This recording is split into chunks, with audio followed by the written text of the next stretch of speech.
Hi there, everyone. Another wardrobe change, another episode. This next one is going to be a little bit different. Don't be afraid because it says Bible Journey. I assure you, it is not what you think it is. And I believe I have different intro music too. So give it a try, see what you think. Let me do what I need to do to pull this up here. To, hmm, hmm, hmm, hmm, hmm. There we go. We're right there. Okay, I promise it'll be okay. It's totally not what you think it is.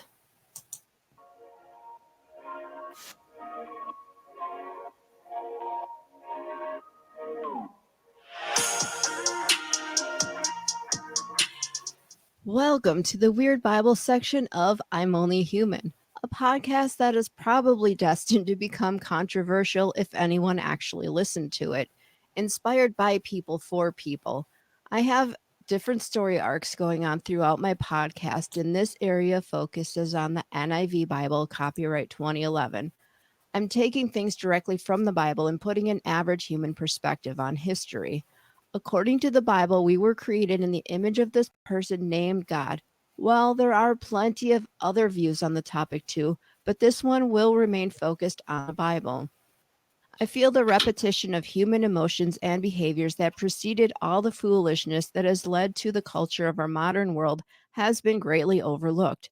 I will not be speaking in traditional religious terms, and I'm sure I'll be saying a bunch of stuff wrong too. My apologies in advance. I'm not trying to destroy religion. I believe we were all created equal. Somewhere along the line, we forgot about that. I believe there is more knowledge in the Bible than people realize. Join me on this exciting adventure. How does our modern world compare to the world in the Bible? Is God the biggest grifter of all time? I would like to state that I am not an expert. I get my knowledge by observation, evaluating, researching, and building on the things I learned from other people. I believe there is truth in science fiction, movies, and in children's stories. It's time to wake up. It's time to reprogram our thinking and change our world in a peaceful way. I had a round of drugs and alcohol about 6 months after walking out on my husband and kids. This phase lasted me for a couple of years, and thank God those things didn't do for me what it did for other people. I really tried though. I wanted to know what the obsession was, so I consumed more and more. I drank and partied with the best of them in this new world. I knew of this kind of lifestyle, but I didn't have the desire to be a part of it.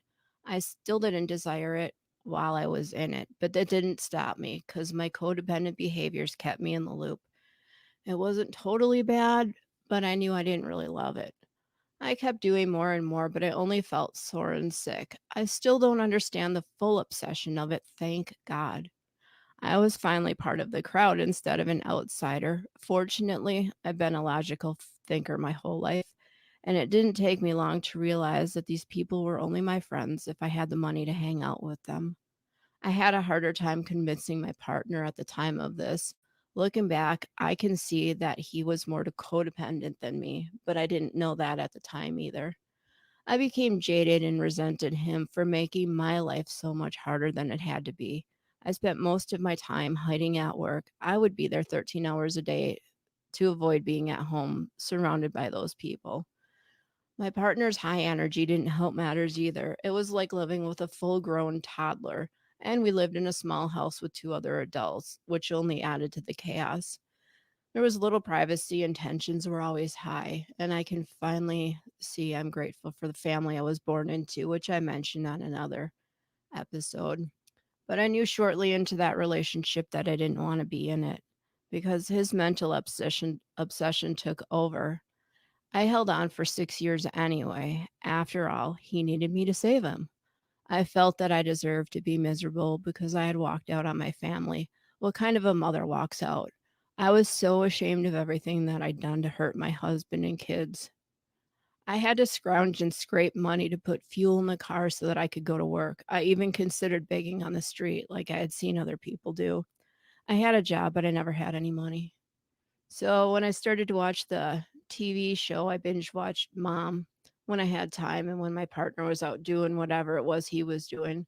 And that's when I learned I didn't have to hold him up anymore because that was not my burden. I didn't have to suffer the rest of my life for the mistake I had made with my husband and kids. I was reaching my limit. I had planned my escape for years and had threatened to leave on quite a few occasions, but it all came into an end one night. I left the chaotic situation in a whirlwind of rage. I threw most of my belongings into garbage bags and left. I didn't die, and neither did any of those people I left behind.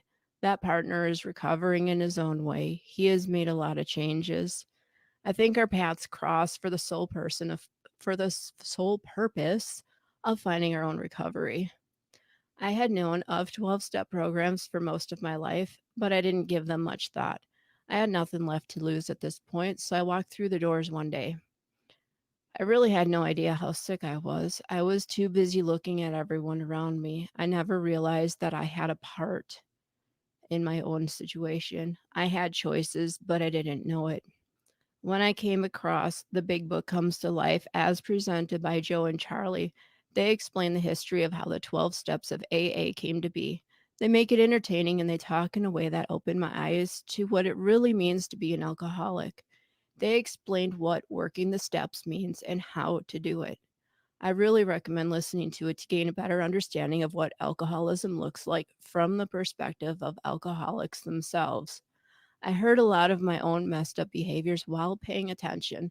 This is how I came to realize that nobody is better than anyone else in this world. Mickey and Peter present the Big Book of AA, similar to how Joe and Charlie presented it, but they focus more on the spiritual aspect of the 12 steps and how each step builds on the next to help a person overcome things and help have them have a spiritual awakening. This awakening connects people on the spiritual level, and that is the fellowship part of AA. Anyway, I listened to them talk and I realized this is what I was missing from my life. I was missing a connection to everything. It's why I felt so isolated, unloved, and unworthy. Mickey gives a pretty good description about what hell on earth is and how he had been there. And that's when I realized that my soul was sick too, and I didn't know it. I've started to do some repair work and feel a difference, but I'm still very broken. And I don't, but I know I'm broken. The repair work is going to take the rest of my life, but what else do I have going on? Instead of filling my mind with more and more negative things, I have been thinking about all the things I have to be grateful for. I know it sounds corny. I know. It really is a stupid thought when all the world is crumbling around a person. So I can tell you that after it all shatters, you get to decide how to put your life back together, and that is a blessing. You get to decide how you want to rebuild yourself, what materials to use and what adjustments you want to make, and then you must come up with a plan on how to get to your goal and execute that plan. Action is where change happens, not thinking about things. The script I type means nothing if I don't share it with other people. I'm following through with the 12 steps, which is following through with step 12, which is having had a spiritual awakening. We carry this message to other people and practice these principles in all our affairs. The only way it works is to keep doing it. The only way to learn things and expand your mind is to let go of those resentments and fears that are holding you back. Joe and Charlie explained it better, but I will try to summarize the birth of the 12 steps. It all began with an alcoholic that wanted answers. Bill W., he was a businessman, typical Wall Street tycoon type. Very smart guy, but he was an alcoholic. In his quest to find the cure for alcoholism, his life was destroyed. He almost died several times, and in the end, he wanted to die because he couldn't stop drinking. He attempted to drink himself to death, but he woke up the next day. He got a knock on the door one night, and an old friend saved his life. Bill built on the knowledge of many, many other people. He found out that alcoholism is a disease from the doctor who kept treating him. In simple terms, alcoholism is not only a disease of the mind, but it is also a physical allergy to alcohol. The body of an alcoholic metabolizes the chemicals in alcohol differently than non alcoholic people. Once alcohol is consumed, the allergy is triggered, causing the body to crave more alcohol. An alcoholic has no choice but to keep drinking once the allergy is triggered and they can't control the amount they drink. The normal drinker will just feel sick and they stop drinking. The alcoholic is plagued with the obsession of the mind that tells the person it is okay to drink when the body clearly can't handle it. The only way to overcome is complete abstinence from consumption of any alcohol so the allergy is not triggered. It's a real medical thing. Joe and Charlie explain it better. But this can sort of describe the feelings of any addict, codependent, or maladjusted person. The obsession of the mind is what gets us. I feel like I've said all this before. Maybe I did, and I'm sorry if I'm repeating myself. Bill gained insight from other alcoholics. He realized they experienced things the same way that Bill did. He learned he was not alone, and some of the other alcoholics shared their stories of treatment from well known psychologists from back in the time. They were all baffled that people that had this affliction would drink again after remaining sober for a time. They figured out the obsession of the mind part. The third bit of knowledge brought me to this deep dive. It was a spiritual element that was found in the teachings of the Oxford Group. The Oxford Group was founded by Frank Buckman. Frank was a Lutheran minister and he had some sort of spiritual awakening in 1908 at a place called the Keswick Convention. He had listened to a sermon by Jesse Penn Lewis at that convention. The Keswick Convention began in 1875 at a tent revival in St. John's Church in Keswick, I think England. Religious people from around the world and from different faith backgrounds come together for this convention that still goes on today. Imagine all the different backgrounds coming to one spot, no one who's harassing the other people. They all came to be inspired. They all come there to be inspired and to learn from each other. They don't go there to fight with each other. The Keswick Convention promoted a thing called the Higher Life Movement, which came about from the Wesleyan Methodist Connection in 1843. The Wesleyan Methodist Connection was the spinoff from the Holiness Movement in 1830. The Holiness Movement was a spinoff from the Second Great Awakening that was from 1790 to 1840. The first Great Awakening happened in 1730 to the 1740s, and that was based off the teachings of the Holy Club in 1729. In my research, I came across an essay titled Sinners in the Hands of an Angry God by Jonathan Edwards. Apparently, he was alive 1703 to 1758. So I read the essay and I was aghast, and I'll share the basic idea of the essay. Sin has plagued mankind since the dawn of time. And when I say sin, I mean a variety of things. The dictionary defines sin as an immoral act considered to be a transgression against divine law. A transgression is defined as an act that goes against a law, rule, or code of conduct. An offense. Divine is an adjective meaning of, from, or like God, or a God. Through generations, we have been taught that committing a sin is going to secure us a place in hell. But is it all crap? What if we take a closer look at it from a modern point of view? What is hell anyway? It is defined as a place regarded in various religions as a spiritual realm of evil and suffering, often traditionally depicted as a place of perpetual fire beneath the earth where the wicked are punished after death. Perpetual is defined as continuing or enduring forever, everlasting, continuing or continued without intermission or interruption. And I remember driving past a family dollar store that was on fire, and the fire was raging by the time I got on the scene. The smoke was so thick it was billowing everywhere.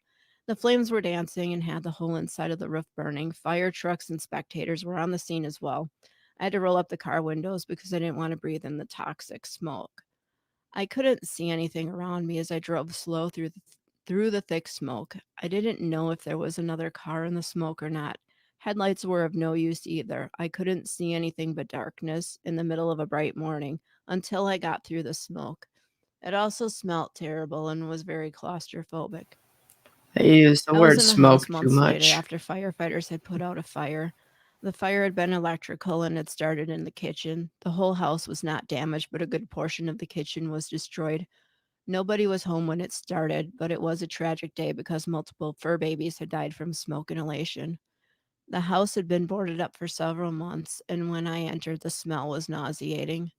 And a long time ago, I was a culinary student. As a result, I've been in my share of kitchens and sustained plenty of nasty burns related to that field of work. I know the pain of blistered skin and the instant sear, followed by a pain that keeps feeling hotter instead of subsiding. I've also had my share of sunburns, the kind of burn that covers all of the skin that's exposed to the sun and is not protected. It can be a lot of skin at times. I got burned once to the point where my skin was so deep in color it was almost purple. It was on the front of my legs and my knees after sitting outside one day. The pain lasted for 2 weeks and my skin blistered a second time with minimal exposure to the sun. I'm much better about wearing sunscreen now because I don't like pain and I'll avoid it if I'm able to. Brimstone is the archaic name for sulfur. When burned, sulfur emits a strong, foul odor like the smell of rotten eggs. In its elemental form, sulfur is a bright yellow crystalline solid. It has a melting point of 114 degrees Celsius, 237 degrees Fahrenheit, and a boiling point of 444.6 degrees Celsius, or 832 degrees Fahrenheit.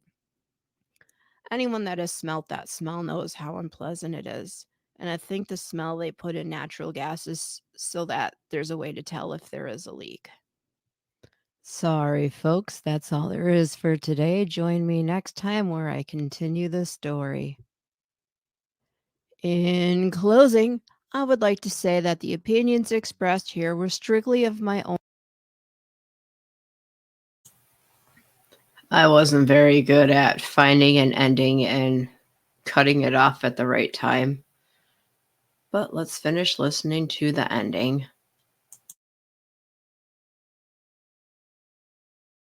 My own making or by my guests. Take what you like and leave the rest. You may come to realize that you may not like me or what I want to share. But let's talk to each other, reason things out, but let there be no gossip or criticism of one another. Instead, let the fellowship of ethical human behavior and the serenity from positive human interaction help you grow and chill out, one experience at a time. I would like to thank my higher power for guiding me through this podcast. I hope to spread the message of love, hope, and understanding by touching one life at a time. If you like this podcast, please like and share it. Comments also help other struggling people find it. I am also listener supported, and if you would like to contribute, please feel free to do so. There is no obligation. If you would like to share feedback, you can email me at averagehumanbeing1875@gmail.com. There is also a link you can click if you'd like to send a voice message and add to the content of the show.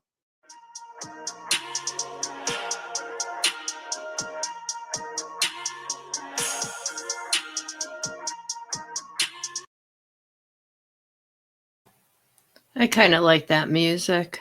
All right, let's stop sharing this screen.